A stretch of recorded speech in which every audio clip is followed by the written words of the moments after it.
Sin. Teh Sin. Biasa. Kopi mas. Ah, kopinya nggak enak. Kapal api loh mas itu. Terus kamu kok nggak usah nyebut merek lah. Sebut merek lah. Nggak ada. Adanya ini. Teh. Teh aja. Teh. Pakai gula nggak mas? Pakai dikit.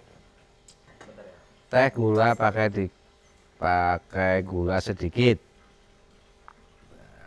Ada gorengan juga mas, gorengan. Nanti. Itu habis deh. Yang enak. Iya mau tosin. Hah? Yang kecil apa yang gede mas? Gelas gede dong. Biar bisa biar agak lama Sin. Oh duduknya dia kan. Lama di angkringan modalnya ngeteh gitu. Gitu. Murah meriah. Kayak di kafe loh. Hah? Anak-anak mahasiswa sekarang kan gitu ya. Iya, nggak apa-apa. Pesan modal minum doang, duduknya sampai pagi sampai malam. Bakula nyaran. Ya jangan begitulah, orang kan juga boleh kan nongkrong. Pesan minum satu, nongkrongnya 3 jam. Kasihan yang punya kafe tuh loh. Gak apa-apa. Mau dia pesan makan atau apa ya dia mau tugas semua doang. Minggu depannya tuh dia. Jangan, enggak lah, biar ya nanti kalau mahasiswanya dapat kiriman uang kan bisa untuk Aku lagi nunggu tamu ini. Bu Anis namanya. Budi. Bu. Oi, ya Bu. Ah, Halo. pesen teh Bu. Bu Anis mau ngapain? Bu Anis mau Apa ya? Yang sehat untuk orang tua.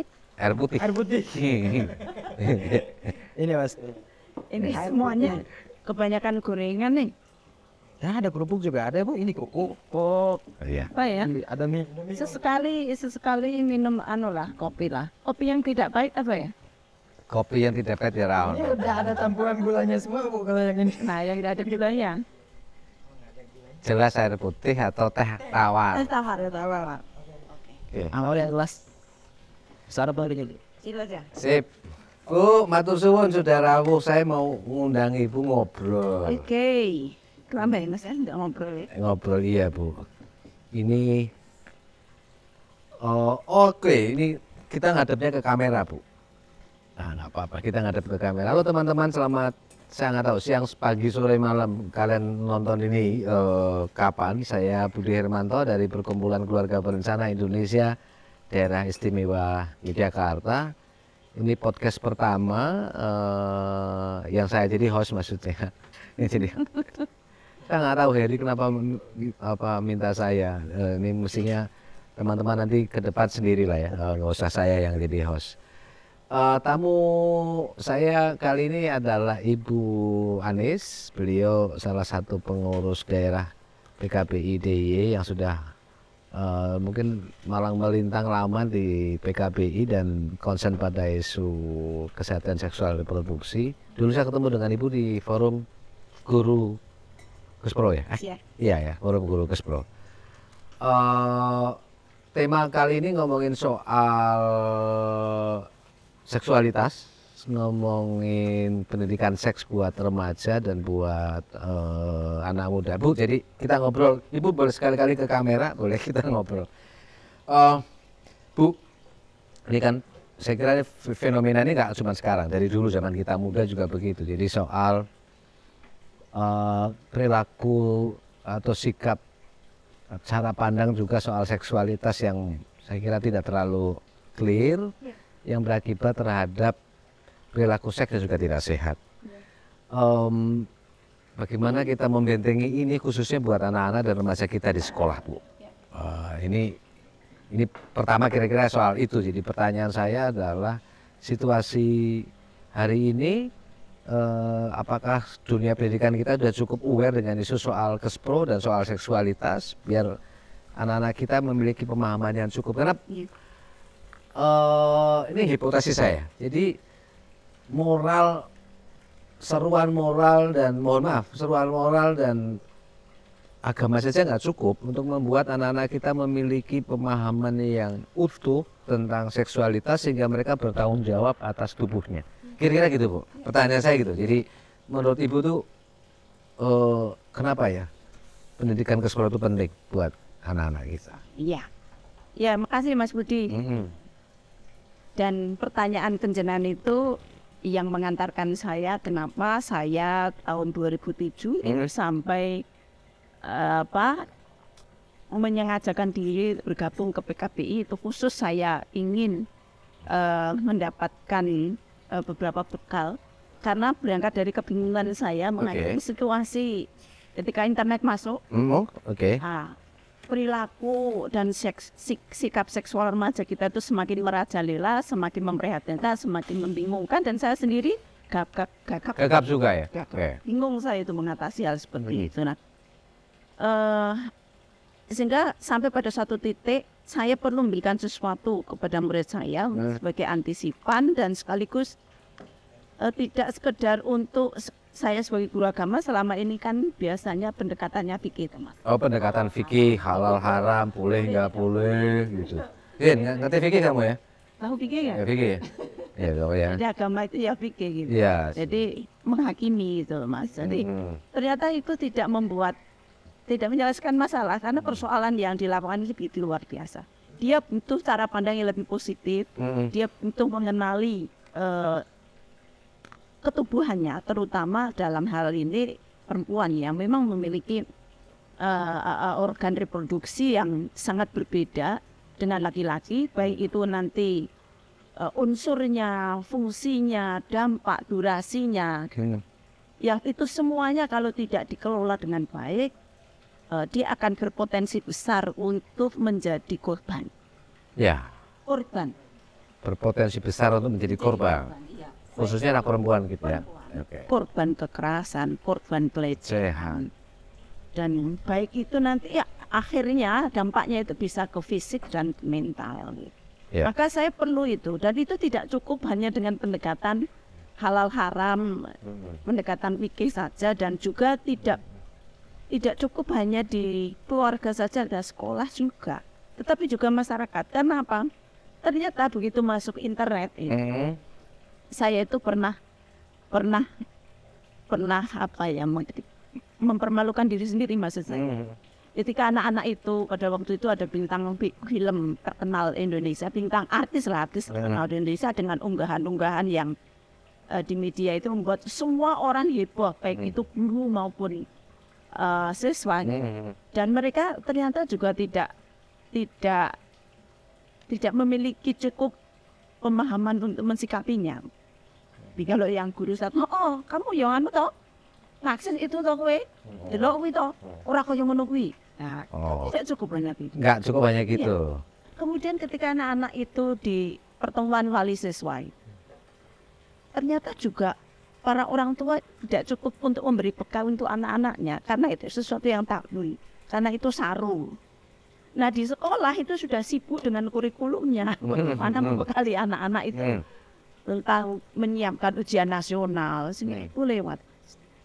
Jadi menjadi dan tidak ada yang guru yang memiliki kapasitas khusus spesial untuk mengurusi kesehatan dan reproduksi, karena memang faktanya nggak ada. Faktanya memang nggak ada. Gitu. Jadi yang di sana itu ya, yang bisa nyantol ke situ itu ya guru agama yang menghakimi tadi.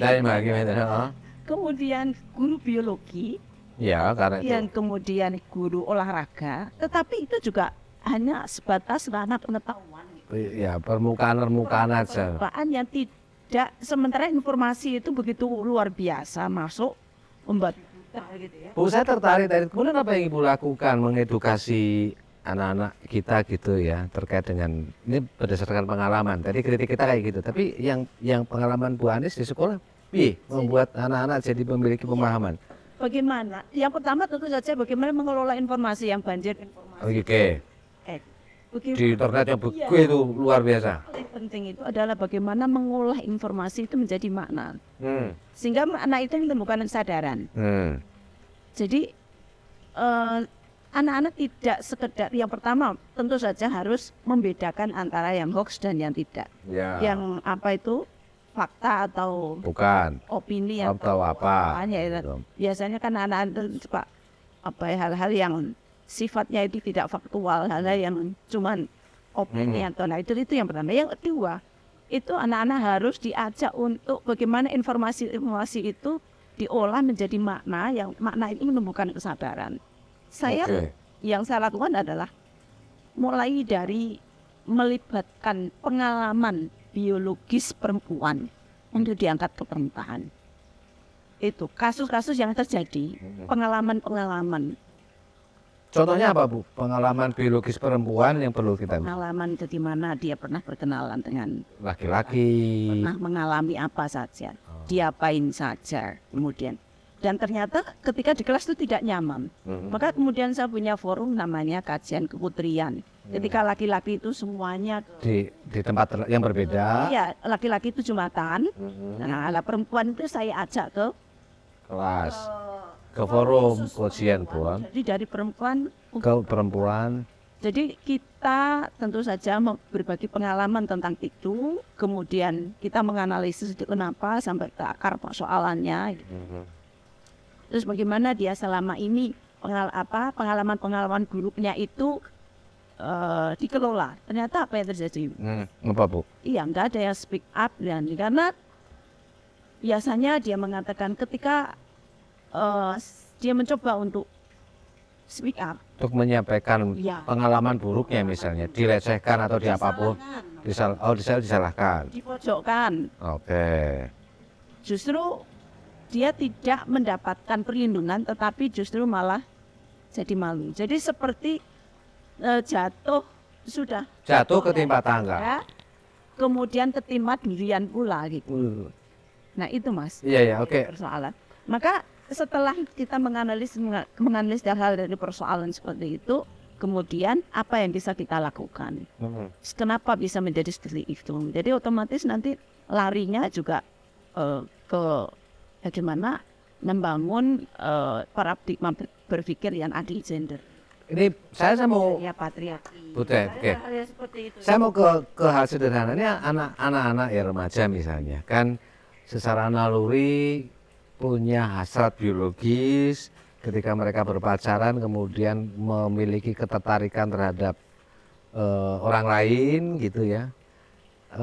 Ngajari mereka untuk menjaga mengelola rangsangan biologis pripun carane Bu? Ya, saya ajak mereka ke Yayasan Saya Pikir Cacat Gender. Oke. Gitu. Oke. Jadi saya suruh melihat nih apa yang terjadi. Ketika Oh iya. ya, jadi dari situ dia melihat gitu ya, ada sesuatu yang terjadi yang mungkin ketika itu sudah terjadi, sudah berdampak baru dia sadar. Nah, jadi Iya. dan apa yang kamu lakukan sesaat itu menimbulkan penderitaan yang seperti itu. Dan jadi mereka Yayasan Saya Pikir Cacat Ganda itu adalah menampung bayi-bayi Mengadopsi. ya, mengadopsi, merawat bayi-bayi yang sudah ingin dienyakkan sejak Iya, yang diaborsi dengan cara tidak aman. ya, Iya. seperti itu. Nah, dari situlah mereka menemukan kesadaran itu. Terus bagaimana kamu mengelola? Terus masuklah itu ayat wala taqrabuz zina. Iya. Baru ngomongin pendekatan moral dan agama Ya, bahwa jadi saya berangkatnya itu dari pengalaman penyadaran itu, baru kemudian saya. Itulah kenapa kamu diminta untuk jangan mendekati. Apa aja yang mendekati itu apa saja misalnya. Seperti apa dan bagaimana juga ketika kamu merasakan sedang jatuh cinta dan bagaimana kalau sudah I love you too, itu apa yang kamu lakukan? Itu Sin. Jadi seperti dong, pacaran dong. Kayak gitu. Boleh nggak dong? Ya maksudnya itu boleh tetapi untuk hindari yang Jadi saya tidak apa ya Mas, karena saya bicara tentang pacaran itu sendiri itu kan sesuatu yang resiprokal ya. ya. Itu 3 pertemuan itu udah nggak habis-habisnya aja. Jadi kita memulai dengan diskusi tentang pacaran itu apa. Oke, kembali. Oke, saya tidak mau bahas soal pacaran, mungkin nanti jadi tema yang lain di dalam podcast ini. Tapi iya, bagaimana ketika dia kemudian saya I love you dan I love you too. Iya. Apa yang terjadi kemudian? Yang pasti itu saya harus menanamkan kesadaran kepada perempuan bahwa dirinya itu adalah manusia subjek penuh kehidupan, bukan objek. Nah, Ya. yang dibaca selama ini perempuan itu sebatas objek seksual, sehingga dia apa yang kamu persiapkan untuk ke depanmu ketika ketemu pacarmu itu apa? Dandan, gitu, bajunya seksi, gitu misalnya. Jangan hanya ketemu hanya seperti itu. Kamu itu bukan objek seksual. Kamu bukan sekedar makhluk biologis. Tapi kamu juga makhluk intelektual, kamu juga makhluk sosial, kamu juga makhluk spiritual. Nah, tunjukkan itu. Menarik ini kalau buat perempuan kira-kira gitu, bahwa perempuan juga harus memiliki kesadaran bahwa dirinya bukan semata atau bukan jadi objek seksualitas. Sekarang kalau buat remaja laki-laki apa yang Ibu dorong dan mengajak mereka? Buat anak-anak Ibu laki-laki apa? Iya, kalau untuk anak laki-laki, saya kira kalau pas bareng-bareng gitu ya, pas bareng-bareng terus untuk sharing gitu, itu biasanya anak laki-laki itu cenderung lebih agresif kan, karena mengenali.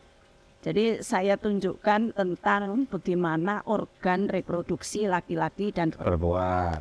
kemudian itu laki-laki dan perempuan. Ini unsurnya beda, ini dampaknya beda, ini durasinya beda, ini efeknya beda.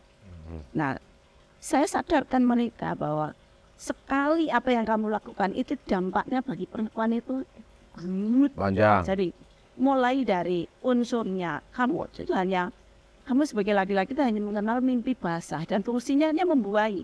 Tapi perempuan itu mulai dari menstruasi, hamil, melahirkan, menyusui, dan dampaknya itu sakit. Tapi kalau laki-laki kan pengen. Juga, tapi juga ada problem. Iya. Iya. Itu di luar yang Akhirnya. bahasa lain. Terus yang kedua dampaknya itu kalau laki-laki itu kan hanya menitan lah. Tapi kalau perempuan itu dampak reproduksinya ada menitan, ada Mingguan. harian, ada mingguan, kan bulanan dan tahunan, hamil, menyusui dan hampir semuanya itu. Iya. Terus apakah tindakanmu yang seperti itu? Bayangkan kalau ini adalah ibumu, ini adalah adik perempuanmu, ini adalah calon istrinya. Itu buat remaja laki-laki begitu ya, dia Harus menghargai. Ya. Jadi ini dalam sebuah diskusi saya dengan seorang tenaga kesehatan, seorang dokter misalnya, kan 1 dari 3 pembunuh perempuan di Indonesia kan kanker serviks, kan 1 dari 3 pembunuh yang ini kanker serviks. Kanker serviks. Ya, satu nomor 2 nomor 3 lah, saya lupa. Iya, malah menurut saya Mungkin selain gitu ya. Nah, dan dia hampir mengenai berapa ya, 1 dari 4 perempuan kita atau 1 dari 6 perempuan kita berpotensi untuk nah itu kan ada virus HPV ya, tapi salah satu faktornya adalah seseorang yang mengalami penetrasi baik itu seksual maupun benda tumpul yang membuat luka pada rahim atau pada vagina dalamnya, yang kalau ada virus HPV itu jadi memicu cepat gitu ya. Silakannya kan 10 tahun kemudian setelah itu baru itu muncul. Nah, saya untuk masalah itu saya kerjasama Mas dengan puskesmas, dengan dokter. Saya meminta PKPI beberapa kali untuk menyediakan narasumber memberikan penyuluhan tentang kesehatan terhadap mereka.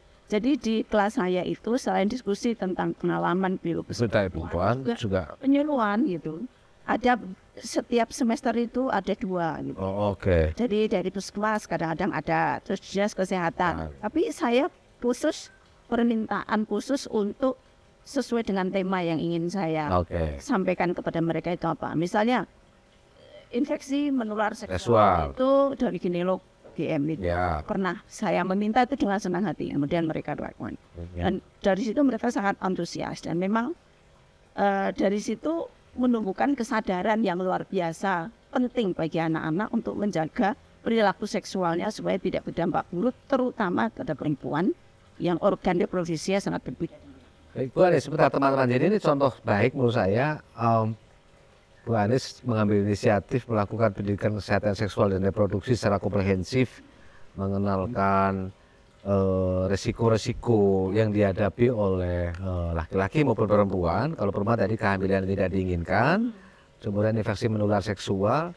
Ini jauh membuat, ini kalau saya baca, jauh membuat para siswa kita jadi punya cara pandang yang oke gitu ya. Mereka lebih baik dan menjadi lebih berhati-hati. Ya. Oke. Dan yang lebih penting lagi itu Mas, dari data kemarin itu sangat mengesankan. Tapi kemudian saya minta rata-rata mereka yang mengalami infeksi Menular seksual itu sudah parah dari baru berobat. Betul. Nah, persoalannya enggak dong mereka itu. Karena lockdown, nggak ngerti Iya. ini penyakit Jadi ini apa. gejalanya. Ini loh apa dampaknya.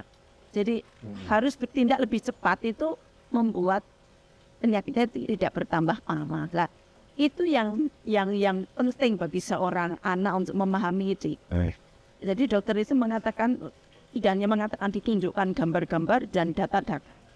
Jadi hampir kebanyakan mereka yang mengalami Datang itu dalam posisi sudah parah. stadium 4 lah gitu. Iya, baik itu. Iya, ya. Ini kan pengalaman ibu di sekolah ibu. Sekarang pada konteks Jogja lebih luas atau Indonesia lebih luas, apa sih yang mesti dilakukan oleh sekolah-sekolah untuk melakukan pendidikan kespro pada anak-anaknya? Iya. Nah ini, saya kira yang dilakukan Jogja itu terhadap pendidikan seksual atau kespro itu sebenarnya harus dimulai dengan perspektif yang lebih positif. Perspektif lebih positif. Ya, artinya memaknai pendidikan seksual itu bukan untuk mengajari anak supaya tidak hamil. Bukan yang itu. dipahami selama ini seperti Itu salah. Sehingga selama ini ketika ada kespro masuk sekolah itu dicurigai gitu ya, dilarang karena itu mengajarkan hal-hal, padahal anak-anak itu sesungguhnya yang seperti yang pernah pengalaman saya dengan teman saya itu, hanya ditunjukkan gambar peraga organ reproduksi itu sudah masyarakat sudah teriak anakku diajari seperti ini nggak sopan dan seterusnya, padahal anak-anak yang dihadapi itu bokep loh. Iya, jauh Lebih dahsyat. lebih membahayakan karena Kan lebih baik kalau yang diajarkan itu melalui guru, melalui petugas yang memang betul-betul tahu dan paham di bidangnya, dan disitulah pendidikan kespro. kan tidak sekedar ngomongan soal hubungan seksual, tetapi juga soal perspektif tadi. Laki-laki menghargai perempuan, kan itu ya. Perempuan bisa menjaga dirinya dengan baik. Oke. Jadi persoalan kespro di ruang sekolah itu sesungguhnya luar biasa, sehingga tidak bisa dihadapi dengan cara yang biasa. Melalui anak diberitahu layanan informasi aja tidak cukup. Tidak cukup. Tapi Ya. persoalannya layanan informasi aja kurang gitu. Sementara informasi di luar itu mereka luar biasa. Nah, jadi saya mencoba untuk melihat ini sehingga apa yang saya lakukan adalah sebenarnya apa yang saya harapkan dari pemerintah, terus saya khususnya di dunia pendidikan. Jadi harus ada level tahu, tanggap, dan tangguh itu. Saya buat 3 level itu. Minimal untuk level tahu itu harus ada layanan informasi yang baik, supaya anak-anak itu tidak terjebak pada informasi-informasi yang salah yang justru membuat dia tidak menyelesaikan masalah, malah justru menimbulkan masalah yang baru. Jadi ini harus ada. Jadi minimal diampu oleh guru-guru yang mengampu UKS dan guru-guru yang mengampu DPK. Bimbingan konseling. Ya, termasuk kalau bisa itu guru agama dan guru olahraga. Itu biasanya saya partner diskusinya itu. Ya, kemudian pada level tanggap gitu ya. Yang kedua, level tanggap itu harus ada layanan yang berpihak kepada perempuan. Dan perempuan dengan organ reproduksi yang khas itu kan dia membutuhkan pelayanan yang khas. Misalnya ketika dia saat menstruasi, ketika saat dia pusing-pusing, misalnya kekurangan darah, kemudian saat dia tertekan. Jadi ada ruang-ruang yang mampu memberikan pendampingan bagi dia. Itu yang kedua. Terus yang ketiga, untuk menjadi tangguh itu dia harus diberdayakan supaya dia memiliki kepekaan terhadap persoalan-persoalan yang kemungkinan akan terjadi pada dirinya dan juga masyarakat di sekitarnya, yaitu dengan berjejaring, karena persoalan kespro bukan sekedar persoalan bagaimana memberitahu, tetapi juga memberikan layanan yang terbaik, mendampingi, menindak, dan memulihkan. Karena anak-anak ini memang tidak bisa kalau hanya di level diberitahu saja informasi. Nah, untuk mencapai kepekaan terhadap persoalan-persoalan yang ada di sekitar ya memang harus berjejaring. Yes. Jadi yang saya lakukan ya saya salah satunya itu dengan PKB ini yang saya berterima kasih harus diajak gitu, dilibatkan. Kemudian sampai hari ini masih ada ya beberapa guru yang memiliki kesadaran tentang kebutuhan anak-anak terkait dengan kesehatan reproduksi dan mereka masih berjuang selama ini. Tapi memang hanya sekedar untuk memasukkan ke kurikulum saja itu juga tidak mudah karena sudah padatnya materi pembelajaran, capaian-capaian yang harus dipenuhi oleh sekolah. Tetapi saya melihat ada peluang penting bahwa sekarang ini adalah sekolah merdeka ya. Sehingga guru memiliki keluluasaan. Ibarat seorang dokter, ibarat seorang juru pamong gitu. Apa yang dibutuhkan oleh muridnya itu bisa dipenuhi dengan cara itu. Nah, terkait layanan itu saya merasa sekolah itu membutuhkan ini Mas, week air itu ya, pendampingan kelompok sebaya. Karena ada hal-hal yang mungkin anak-anak itu kalau speak up kepada orang yang lebih tua, pada gurunya, kepada orang tua malu apalah gitu ya Sin. Iya, malah nggak nyambung. Kamu juga dulu gitu toh. Maka perlu ada pendamping yang kemudian bisa untuk diajak curhat supaya dia tidak menerima informasi yang justru salah. Ada beberapa kasus yang pengalaman yang pernah terjadi itu ya karena dia berbicara pada orang yang tidak tepat, yang justru dia jatuh dari tangga dan ketiban dirian itu tadi. Justru dimanfaatkan kondisinya itu justru untuk memperoleh keuntungan oleh orang-orang yang tidak bertanggung jawab. Pasien itu jatuh ketimpa tadi. Oke. Intinya tadi ada pikir ya, ada satu konseling sebaya kepada teman anak-anak SMA misalnya. Terus berjejaring, Mas. Ya, artinya berjejaring dengan yang lain, yang bisa saling membantu dan tolong. Ya, PKB ini juga nggak sendirian kok. Kami juga bekerja sama dengan para psikolog, organisasi lain untuk kasus-kasus misalnya perempuan yang mengalami kehamilan yang tidak inginkan yang disertai dengan kekerasan seksual. Bu, saya mau nanya, itu kan tadi ada beberapa langkah preventif. Sekarang kalau sudah terjadi nih, ada siswi yang mengalami kehamilan yang tidak diinginkan, bagaimana sebaiknya sekolah mensikapinya? Ya, nah itu yang sekarang ini masih menjadi persoalan yang serius karena tidak semua sekolah bisa mengatasinya dengan tepat. Jadi memang sekolah memang memiliki keleluasaan atau memiliki kebijakan tersendiri terkait dengan ini. Jadi ada sekolah yang memang di awal pembelajaran itu sudah menuliskan bahwa selama sekolah tidak boleh hamil, tidak boleh kawin. Itu hak prerogatif sekolah. Tapi ketika kita itu terjadi apa yang harus dilakukan? Yang nomor satu mesti harus dirangkul, diselamatkan dulu si anak. Gitu. Nah selama ini kan justru orang tuanya menyalahkan, terus sekolahnya mengeluarkan, teman-temannya mengucilkan, sehingga yang terjadi kan tiga hal. Satu pengen bunuh diri, yang kedua pengen mati, yang ketiga pengen mengakhiri hidup. Gitu. Sama saja. Iya, itu. Iya gitu. Jadi iya loh, ini banyak. Tapi selama ini kan tidak disadari oleh sekolah, tidak disadari oleh para guru, oleh orang tua dan juga masyarakat bahwa dia itu korban karena tidak ada orang yang secara perempuan yang secara sukarela menyerahkan dirinya untuk melakukan hubungan. Hampir 99 anak-anak yang saya dampingi itu dia melakukannya itu karena terpaksa. Gitu, jadi tidak adil kalau kemudian itu ditimpakan sepenuhnya kepada si. Nah itu yang pertama. Yang kedua, seringkali penyelesaian persoalannya itu tidak mempertimbangkan kehendaknya si anak. Terus orang tuanya ya sekolah kadang-kadang memberikan monggo ibu mau mengundurkan diri juga boleh. Maksudnya ya. Maksudnya ini kan halus gitu ya. Karena juga sekolah saya paham tidak ingin disebut dari sekolah peternakan Indonesia gitu kan, yang nggak mau. Nanti kalau itu diizinkan nanti lama-lama cuti kan ada yang cuti. Gitu ya. Tapi sampai hari ini belum ada saya menemukan sekolah yang memang itu betul aware terhadap gitu ya.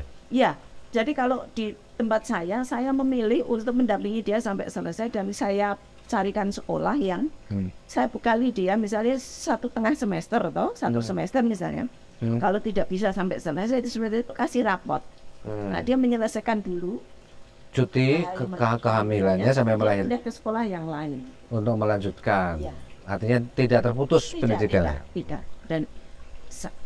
Dan saya sudah menemukan apa ya partner itu untuk bagaimana memulihkan kondisi terpincangnya itu supaya dia juga sehat secara fisik dan mental. Betul. Juga bagi bayinya. Iya. Jadi itu dirangkul gitu loh, tidak malah disalahkan, tidak malah dikucilkan. Jadi itu Mas. Kak, saya pernah mencoba loh Mas, ketika kemudian anak-anak itu dibiarkan, diberi kesempatan dia untuk tetap sekolah itu ya memang dia sendiri nggak nyaman.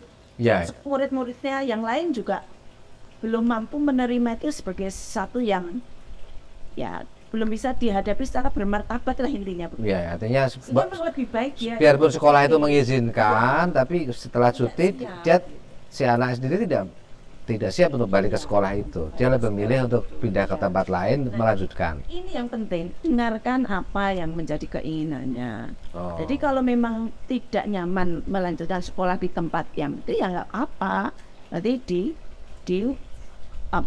dipindahkan ke sekolah lain yang lebih membuat dia nyaman, atau boleh jadi pindah ke sekolah di luar kota juga bisa. Nah ini tentu ya. Saya itu sampai tak bawa ke rumah Mas dulu itu selalu. Ya saya negosiasi, jadi harus ada rembukan antara pihak sekolah, antara si anak, pihak yang menjadi partnernya, kemudian dari orang tua supaya kita sama-sama menyelesaikan dengan. Nah sekarang ke orang tua, bagaimana mestinya orang tua itu? Tadi kan di awal juga Ibu udah ngomong, ini kan tanggung jawabnya bukan hanya tanggung jawab sekolah, tapi juga masyarakat. Ya sekolah itu dalam hal ini guru dan komunitasnya, tapi juga keluarga. Gimana sih sebaiknya Bu, keluarga di dalam parenting soal pendidikan seks ini buat anak-anak? Menurut Ibu? Iya, kita berbicara pada level pencegahan apa penanganan? Pencegahan dulu. Pencegahan tadi ya, yang tadi case tadi kan soal case penanganan, tapi ke pencegahannya dulu. Iya, dia harus memberikan standar moral yang baik lah pada anak-anaknya, bahwa laqad khalaqnal insana fi ahsani taqwim itu adalah setiap anak itu lahir memiliki martabat, yang martabat itu harus diperjuangkan. Jadi harus dimulai tidak hanya setelah bayi itu melahirkan, tapi jauh ketika dia sedang memilih pasangan. Itu harus ditanamkan oleh orang tua dari awal. Dan ini tugas kemanusiaan yang luhur dan agung. Tidak bisa dipakai main-main, jadi ada spiritual. Ya. Gitu. Oke, jadi anak sejak anak sejak dini juga diedukasi oleh orang tuanya tentang relasi dan juga tentang pengetahuan yang dasar tentang organ reproduksi, bagaimana dia tidak boleh areal mana yang tidak boleh disentuh bahkan itu sejak dini ya baik laki-laki maupun perempuan. Oke, jadi ini preventif. Sekarang kalau ada case atau kejadian tadi, kalau kasusnya yang pernah Ibu tanganin, seseorang remaja mengalami kehamilan tidak diinginkan, apa yang mesti harus dilakukan oleh orang tua? Iya, ya itu tadi mendengarkan apa yang membuatmu nyaman untuk melanjutkan hidup. Karena kan yang diinginkan kan telu tadi Mas. Kalau dia karena dikucilkan, karena disalahkan, karena ini kemudian ya pinginnya ya. Dia sendiri itu sebetulnya sudah merasakan beban yang sangat maha dahsyat, baik secara fisik maupun mental. Dan jangan kemudian dari situ kemudian sudah disalahkan, kemudian tidak diberi pilihan gitu. Jadi itu yang mestinya itu. Tapi pengalaman saya yang sudah berkali-kali termasuk bersama suami saya dalam mengatasi itu ya, saya pernah masih sudah baik ya dengan mahasiswa itu, nanti ada perjanjian tertulis, tetapi 3 bulan kemudian dia ketemu saya, loh anakmu laki apa perempuan? Sudah sepakat kok Bu dihilangkan. Siapa yang menghilangkan? Ya semuanya sepakat demi kebaikan bersama. Pertanyaan saya, apa yang kamu rasakan? setelah dia diam, terus kemudian menangis. Ya bodoh, usaha bodoh itu cara terbaik dia untuk lari dari tanggung jawab. Ya iyalah, hanya bilang gitu saya. Ya iyalah. Karena memang pada saat itu kan memang tidak ada, belum ada undang-undang TPKS, belum ada undang yang bisa menjerat dia yang melakukan hubungan seksual secara sukarela. Yang bisa menjerat dia itu kalau di bawah umur dan dalam kasus paksaan itu. Nah dalam kasus ini kan dia sudah 18 main. Dan itu suka sama suka gitu. Terus hamil gitu. Saya sendiri kan juga kesulitan itu. Gimana? Ya akhirnya negosiasi antara dua belah pihak, laki-laki dan perempuan, saya kumpulkan dan ketemu sepakat mereka. Ya kesepakatannya itu ya sesuai dengan kehendak anak, kebaikan orang tua, tetapi faktanya kemudian yang terjadi adalah anak pengen dia dinikahi, tapi dinikahi siri karena belum lulus. Terus nanti kalau nikah siri gitu, nanti belum karena dia belum lulus itu katanya. Itu karena dia cinta mati ya. Ini yang menjadi problem.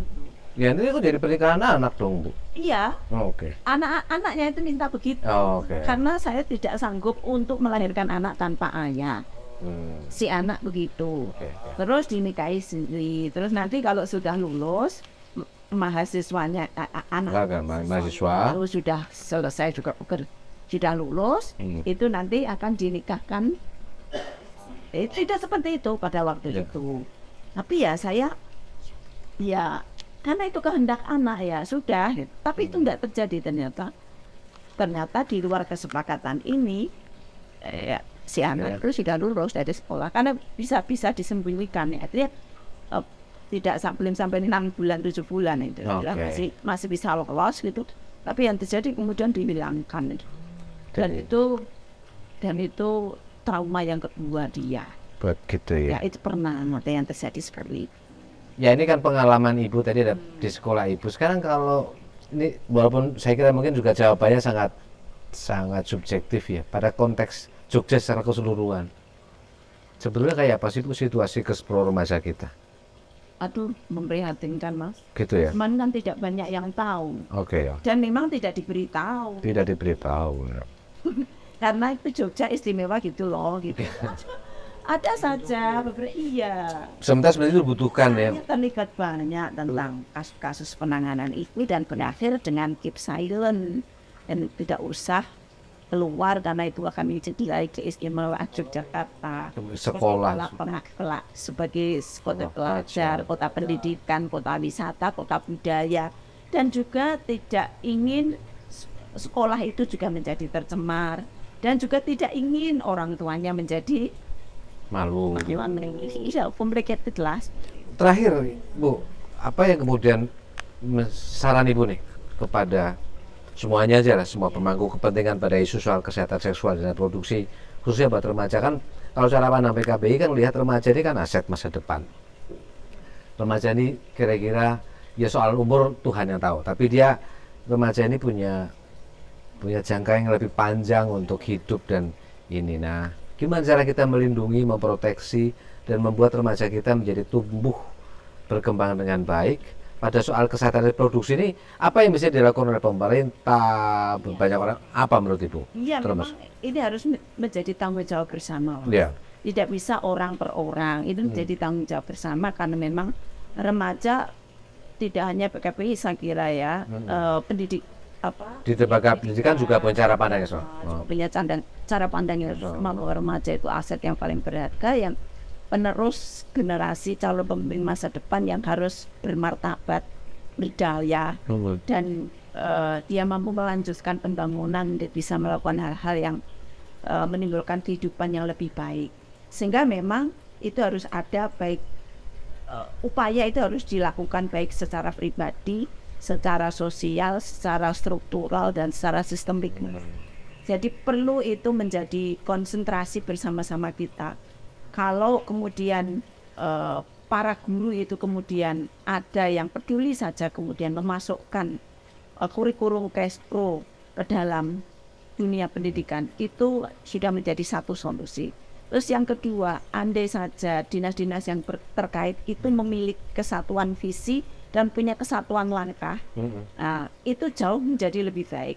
Yang menjadi persoalan saya sebagai forum buruh KSP yang selama ini berkecimpung di situ, dinas-dinas yang terkait itu punya program sendiri, punya jalan sendiri, nggak ketemu, yang tidak terhubung dan tidak ketemu. Itu saya kira itu loh, itu yang menjadi persoalan yang mendasar, sehingga saya merasa itu menjadi mubadir dan produk sia-sia gitu. Tidak ada kontinuitas dan tidak ada keterhubungan, sinergitas dan kontinuitasnya itu tidak terjadi. Gitu, Pak. Oke, Bu Anis, waktu kita agak terbatas. Terima kasih banyak atas kehadirannya. Sin, aku minta tambah air ya, Sin. Nanti. Rada adem. Teman-teman remaja khususnya, saya kira juga para perempuan maupun laki-laki dewasa, semoga bisa mengambil hikmah dari diskusi kita. Pendidikan kesehatan seksual reproduksi bukan semata soal perilaku seks ya Bu, tetapi lebih dari itu juga soal cara berpikir, soal kesadaran penghormatan atas keragaman gender, penghormatan laki-laki terhadap perempuan, perempuan laki-laki, lebih lagi martabat gitu, martabat soal kemanusiaan. Saya kira ini jadi garis bawah. Buat adik-adik remaja, sebaiknya teman-teman mengakses informasi soal kesehatan seksual dan reproduksi yang benar ya, bukan dari sekedar menonton video porno. Itu saya kira tidak bisa kita benarkan, tetapi Anda diskusi dengan kayak Bu Anis atau ke orang-orang yang memiliki pemahaman soal itu. Sampai ketemu di podcast yang lain. Salam.